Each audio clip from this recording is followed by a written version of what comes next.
ആ സമയങ്ങളൊക്കെ ബാലേന്ദ്രമേൻ്റെ ഒരു സ്ഥിരം സങ്കേതം എന്ന് പറയുന്നത് തിരുവനന്തപുരത്ത് തന്നെയാണ്. തിരുവനന്തപുരത്ത് ഏതെങ്കിലും ഒരു റെസ്റ്റോറൻറ്റിലോ അല്ലെങ്കിൽ ഗീത് ഹോട്ടലോ പിന്നെ ബാലേന്ദ്രമേൻ്റെ ഒരു ഫാം ഹൗസ് ഒക്കെ ഉണ്ടായിരുന്നു. അങ്ങനെ അവിടേക്കാണ് ഒരു ഡിസ്കഷനൊക്കെ ഇരിക്കുന്നത്. അപ്പോൾ ബാലേന്ദ്രമേൻ്റെ ഒരു സൗഹൃദ സർക്കിൾ എന്ന് പറഞ്ഞു കഴിഞ്ഞാൽ പ്രധാനപ്പെട്ട കുറേ പൊളിറ്റീഷ്യൻസ് ഉണ്ട്. അതായത് ബാലേന്ദ്രമേൻ്റെ തന്നെ കോളേജ് കാലഘട്ടം മുതലുള്ള സുഹൃത്തുക്കൾ ചെറിയാൻ ഫിലിപ്പ്, അതുപോലെ തന്നെ PM ബഷീർ, ഇവർ രണ്ടുപേരും വളരെ അടുത്ത സുഹൃത്തുക്കളായിരുന്നു. അങ്ങനെ ഇവരെയൊക്കെ ആയിട്ടിരുന്ന ഒരു ഡിസ്കഷനിൽ ഇങ്ങനെ ഇരിക്കുന്ന സമയത്ത് ഒരു രാഷ്ട്രീയക്കാരൻ്റെ ഒരു ജീവിതം, അതായത് പൊതുവെ ആ സമയങ്ങളിലൊക്കെ രാഷ്ട്രീയക്കാരുടെ സിനിമകൾ എന്ന് പറഞ്ഞു കഴിഞ്ഞാൽ കൂടുതലും ഒരു രാഷ്ട്രീയക്കാരനൊരു വില്ലനായിട്ടോ അല്ലെങ്കിൽ വളരെ സീരിയസ് റോളുകളോ, എന്നാൽ ഒരു രാഷ്ട്രീയക്കാരൻ്റെ ഒരു കുടുംബസ്ഥനായിട്ട് രാഷ്ട്രീയക്കാരൻ്റെ കുടുംബ ജീവിതം ഒരു ലൈറ്റ്. ഇപ്പോൾ ബാലേന്ദ്രമേൻ്റെ സിനിമകൾ നമുക്കറിയാം ഒരു കുടുംബ പശ്ചാത്തലമുള്ള സിനിമകളാണ്. അപ്പോൾ അത്തരത്തിലുള്ള ഒരു രാഷ്ട്രീയക്കാരൻ്റെ ജീവിതം അതുവരെ വന്നിട്ടില്ല.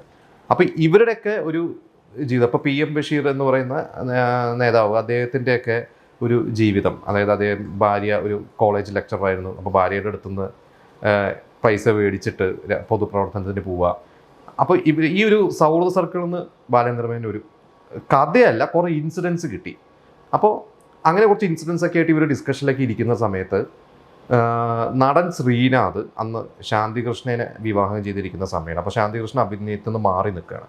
പിന്നെ ശ്രീനാഥ് ബാലേന്ദ്രമേൻ്റെ തന്നെ സുഹൃത്താണ്, 80കൾ മുതൽ ഉള്ള ഒരു സൗഹൃദമാണ്. അപ്പോൾ ശ്രീനാഥും ശാന്തികൃഷ്ണനും കൂടി ബാലേന്ദ്രമേനെ കാണാൻ വന്നിട്ട് പറഞ്ഞു ശാന്തികൃഷ്ണയ്ക്ക് വീണ്ടും അഭിനയിക്കാൻ താല്പര്യമുണ്ട്, അപ്പോൾ മേനോൻ്റെ സിനിമയാണെങ്കിൽ ചെയ്യാം എന്നുള്ളതാണ്, അപ്പോൾ നല്ലൊരു പ്രൊജക്റ്റ് വരികയാണെങ്കിൽ പറയണം എന്ന് പറഞ്ഞപ്പോൾ ബാലേന്ദ്രൻ പറഞ്ഞു ഓക്കെ എന്ന് പറഞ്ഞ് മനസ്സിൽ വെച്ചു.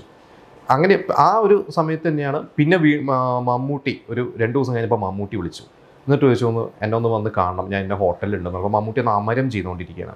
അങ്ങനെ മമ്മൂട്ടി പറഞ്ഞു ഞാനിപ്പോൾ അമരം ചെയ്യാണ്, ഇത് കഴിഞ്ഞാൽ എനിക്ക് ഒരു പടം പ്ലാൻ ചെയ്തിരുന്നത് മാറിപ്പോയി, 3 ആഴ്ചയ്ക്കുള്ളിൽ ഷൂട്ട് തുടങ്ങണം, പറ്റുമെന്ന് ചോദിച്ചു. അപ്പോൾ ബാലേന്ദ്രമേനോൻ പറഞ്ഞു കടലിലേക്ക് എടുത്ത് ചാടാൻ പറയുന്ന പോലെയാണ്, അങ്ങ് ചാടാം, കുഴപ്പമില്ല. അപ്പോൾ പറഞ്ഞു കഥയുണ്ടോയെന്ന് വെച്ച് പറഞ്ഞു ഒരു 5 മിനിറ്റിൽ കുറച്ച് ഇൻസിഡൻസ് പറഞ്ഞു. അപ്പോൾ മമ്മൂട്ടി പറഞ്ഞു ഇത് കൊള്ളാം, ഞാൻ കുറേ കാലമായിട്ട് ഒരു വൃത്തിയുള്ള ഒരു രാഷ്ട്രീയക്കാരൻ്റെ വേഷം ചെയ്തിട്ട് കുറേ കാലമായി, ഇത് പിടിച്ചോ നമുക്ക് ചെയ്യാമെന്ന് പറഞ്ഞു. അപ്പോഴും കഥയൊന്നും ആയിട്ടില്ല.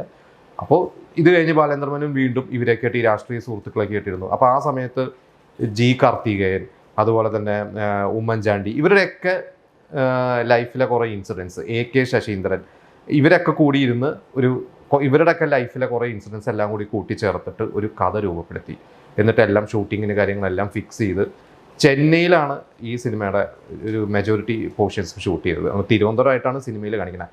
ആ സിനിമയാണ് നയം വ്യക്തമാക്കുന്നു. ഞാൻ ആ സിനിമയുടെ പേര് പറയാൻ വിട്ടുപോയി. അങ്ങനെ നയം വ്യക്തമാക്കുന്നു എന്ന് പറയുന്ന ഒരു ടൈറ്റിലും വന്നത് രസകരമായിട്ടുള്ളൊരു ഇൻസിഡൻറ്റിലൂടെയാണ്. കാരണം ഇവർ ഒരു ദിവസം ഉച്ചയ്ക്കിരുന്ന് ഡിസ്കഷനൊക്കെ നടത്തി ബാലേന്ദ്രമേൻ്റെ ഡിസ്കഷൻ്റെ ആവേശത്തിൽ ഊണ് കഴിക്കുന്ന കാര്യമൊക്കെ മറന്നു.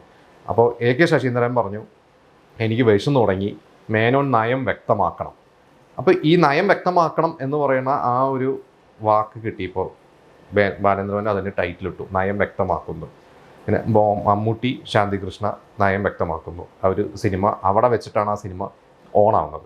ഈ സിനിമയുടെ ഷൂട്ടിങ്ങിനായിട്ട് ഇവർ ചെന്നൈയിലേക്ക് ട്രെയിൻ കയറി. ട്രെയിനിലിരുന്നാണ് ശരിക്കും പറഞ്ഞാൽ ബാലേന്ദ്രമേൻ ഈ സിനിമയുടെ ഒരു സീൻ ഓർഡർ ആക്കുന്നത്. അതുവരെ ഏകദേശം കുറേ ഇൻസിഡൻസും കഥാപാത്രങ്ങളും മാത്രമേ ഉണ്ടായിരുന്നുള്ളൂ. ട്രെയിനിലിരുന്ന് ഏകദേശം ഒരു രൂപമാക്കി അവിടെ എത്തി. പിന്നെ ലൊക്കേഷൻ സമയത്താണ് ഡയലോഗ്സ് ഒക്കെ എഴുതിയത്. അപ്പോഴേക്കും മമ്മൂട്ടി എടുത്ത് കഥയൊക്കെ പറഞ്ഞു. ഷൂട്ട് വന്നപ്പോൾ മമ്മൂട്ടി ഭയങ്കര ഹാപ്പി, മമ്മൂട്ടിക്ക് ഭയങ്കരമായിട്ട് ഇൻട്രസ്റ്റ് ആയി. പിന്നെ മമ്മൂട്ടി ഒറ്റ കാര്യം പറഞ്ഞുള്ളൂ, ബാലേന്ദ്രമേൻ ഈ സിനിമയിൽ അഭിനയിക്കരുത്. അപ്പോൾ ബാലേന്ദ്രമേൻ അതിൻ്റെ കാരണം അറിയില്ല. അപ്പോൾ ബാലേന്ദ്രമേൻ പറഞ്ഞു ഞാൻ അഭിനയിച്ചാൽ എന്താ പറയുക, നിങ്ങളുടെ ക്യാരക്ടർ പൊലിപ്പിക്കണമെങ്കിൽ ഞാൻ പിന്നിൽ തന്നെ നിൽക്കണം, അതുകൊണ്ടായിരിക്കുമല്ലോ എന്ന് പറഞ്ഞ് ബാലേന്ദ്രമേൻ അഭിനയിച്ചില്ല. ആ സിനിമ നിങ്ങൾ ശ്രദ്ധിച്ചാൽ ബാലേന്ദ്രമേൻ സംവിധാനം ചെയ്ത സിനിമകളിൽ ഒരു 80% ബാലേന്ദ്രമേൻ അഭിനയിച്ചിട്ടുണ്ട്. പക്ഷേ ഇങ്ങനെ 1-2 സിനിമകൾ മാത്രമാണ് ബാലേന്ദ്രമേൻ അഭിനയിക്കാതിരുന്നത്.